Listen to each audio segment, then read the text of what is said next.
Apple Guild. We've got a regular apple tree here and a dwarf apple tree there. At least that's what they were sent as. They're about the same size now, and it seems like that one is really caught up. They may be reversed. Also in here, what I've got planted, and this will show you a little bit more of the permaculture that we're using. You'll see the rye grass is coming up in here. I've also sown in some more rye. The chickens will eat that, and I've also sown in some clover in here as well. We've got some artichokes in here. In the spring, we'll put in comfrey, and we'll put in, of course, I'll have buckwheat everywhere. But also we've sown rye. I've sown winter rye everywhere as well. Well, as it comes up, I've got some timothy sown around, and also some hairy vetch. These are all cover crops, but they're also all plants that the animals can eat. This is the hazelnut guild. I've got an older hazelnut here. I've got a couple of other hazelnuts in here that were replacement for trees that didn't make it. I've also got in here, and my wife's not real happy about this because she's not real fond of them, but I've got a raspberry bush in here. I will probably need to bury that cane, and then if we keep getting this cold weather that we've had. But this whole area here, I've sown it with clover. You see some of the clovers coming up. The chickens love the clover, but also I've got some some turnips in here as well, and the chickens like the turnips. And I had some sugar snap peas that had gotten started, but the weather got too cold too quickly for them to actually make it. So that again, the chickens will get that. But as you see, the yard is torn up over here. The chickens will get in and start digging and everything. And that's the beauty of it. They work with us. We work with them. We get eggs, and they get bugs. This is kind of a second paddock we have where the animals are. My pigs and my chickens are. Pigs have run of this right now, but I will be coming in here and putting a dividing fence in between and splitting this in two, where I can let my pigs, they'll be able, as you see, they're torn up the ground some here, which is really good. I won't have to till, won't have to pull up any more of the centipede, but they'll tear it up, and then as they tear that section up, I'll plant it and close it off, and let them tear up the other section. We've got some muscadines back here. I'm going to be redoing the vine supports in the coming year, and in here I've got 2 almond trees as well. I haven't seen anything off of them, so I don't know. I'm hoping they'll make it through this year. Here we've got our blackberry bushes. We had a really good blackberry crop this past year. My granddaughter really loves the blackberries. We'd like to take her fresh blackberries whenever we can. So, and I'll be cutting these canes back, and I'm going to have a little netting system up here. I'm going to do that again to put something over it, because the birds, and the same thing with the raspberries, the blackberries and strawberries and the raspberries, the birds go crazy with it. And over here is our sweet potato bed, and I may take a picture of later on when I go inside, take a picture of the sweet potatoes so you can see they're like babies, small babies is what I call them, but they're really good, really tasty. But I'm going to be adding on to this sweet potato bed later on as well. Berry bushes, got a really good.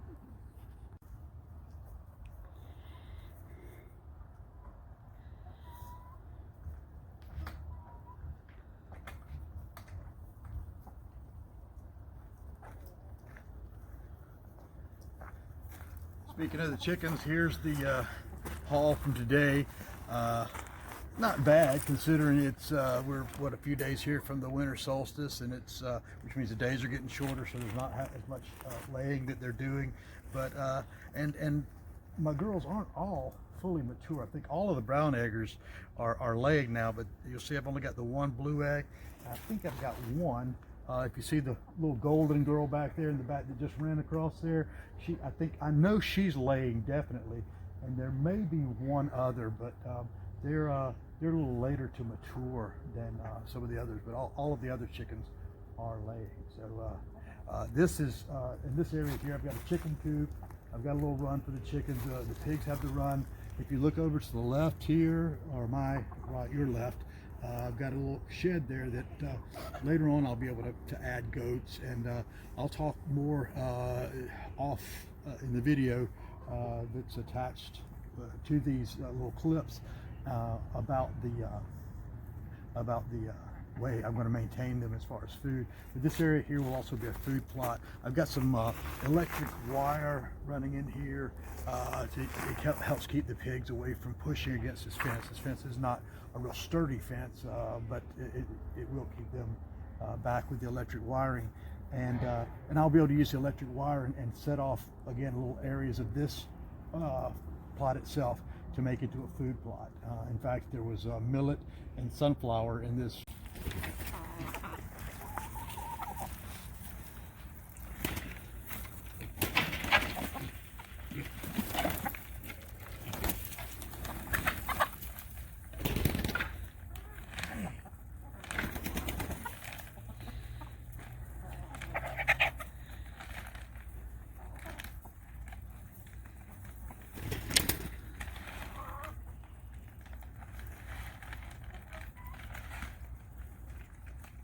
You cut it off now. A little food plot here, and again, I'm trying to grow as much of our food as we can for not only ourselves but for the animals. All of our animals free range. I use a little bit of supplement with scratch grains right now, and of course the mealworm treats. But I'm looking at later adding some mealworms maybe to what we're doing, and of course we'll be able to use our own grains, and I won't have to purchase the scratch grains. But this area here was also with millet and buckwheat and sunflowers. And also I've got some beds over here. This bed we've got, and the chickens keep getting into it, so I've got to do some work on it. But I've got blueberries. I've got a couple of blueberry bushes. I've got some strawberry plants in there, some thyme, plenty of thyme. And then these other beds I'll be planting with onions early on. I'm going to put seed onions in the ground, and with the hoops I'll be able to put some coal frames on those. And then the one with the cages over it down there, I've got some timothy growing in that for a cover crop, and that's being prepared. The timothy will be putting a lot of nitrogen in the ground. That'll be preparing for asparagus to go in.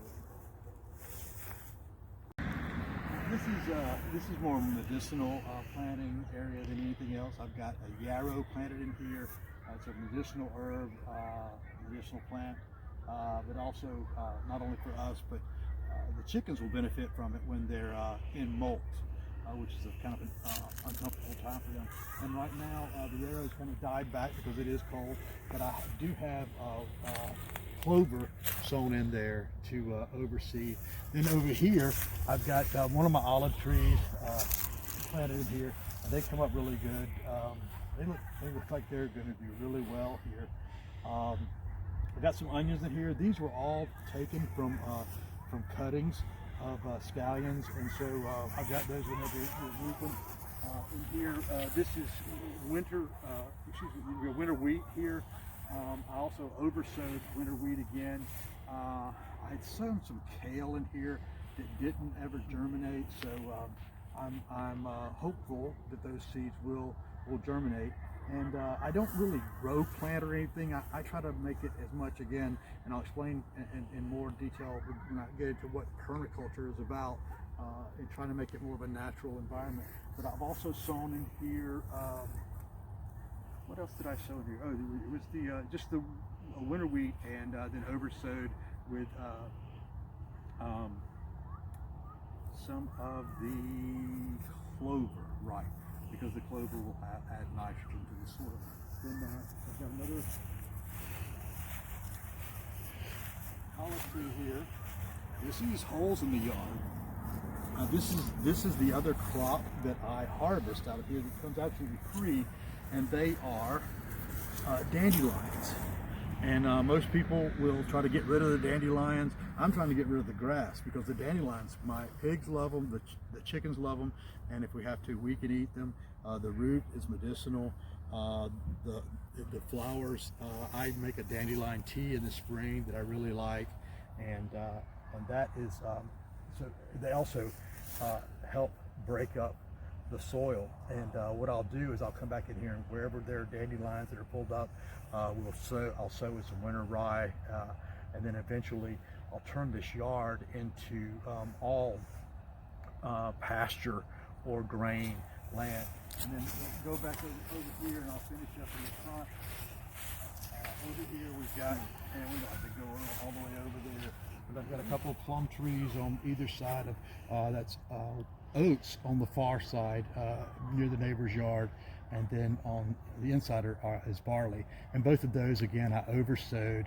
The barley, I will probably get one little bit of a harvest of that top cutting before the cold gets steady, and then but the oats and the barley then and the wheat will all be ready for spring. And that's pretty much it for the yard. I'll show you what's on the inside now. This is the greenhouse, and I'm setting up an aquaculture in here, aquaponics, excuse me, where I'll be having this tank here with the cover over it. I've got a liner that I'll be putting in tomorrow into this, and I'll fill it with water, and I'll be raising tilapia in there.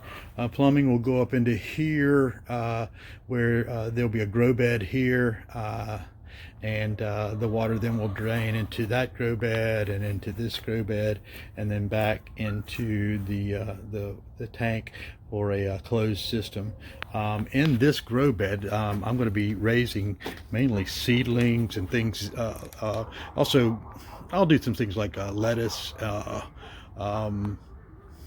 kale, cabbage, those things that don't have very deep roots. You see, these are old yogurt cups. I've drilled some holes in them, and inside I've got in the bottom I've got a perlite in the bottom, and then on top of that a layer of cocoa core, and then the claytonic balls, and you can see the perlite here.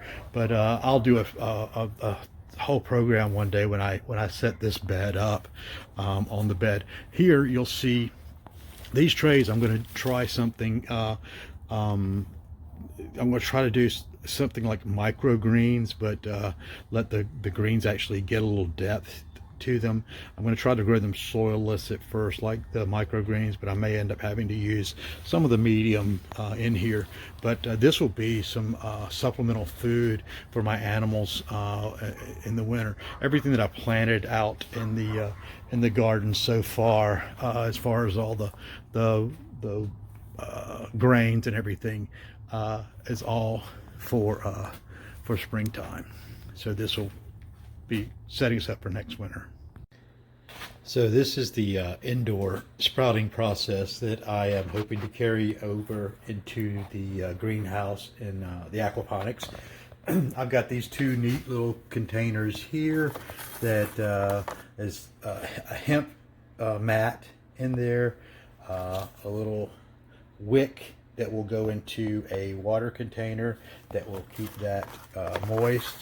And in each of those, in one I'll have amaranth, and I have it in a cup here. It is soaking overnight. The floaters will be discarded, given to the animals, thrown into the garden to see if they'll make it in the spring.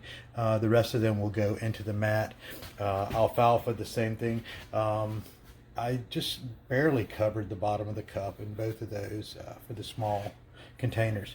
Then the large container here, which is what I really try to replicate on the outside.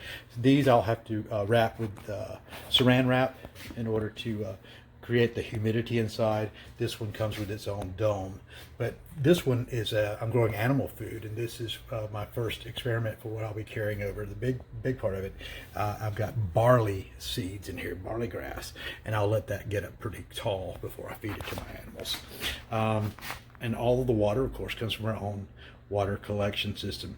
And if I can carry this over into the outside, then I will be able to increase the number and types of animals that this property will support.